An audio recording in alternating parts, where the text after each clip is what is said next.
అరుదుగా ఉండే బంధం వీరిది.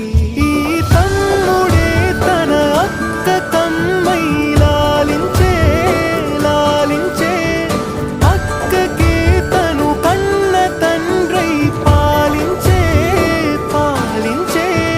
కాలమాగి చూసిన అనుబంధమే ఇదిలే, వయసు మీరిన పాసమే ఒక కావ్యమైనదిలే.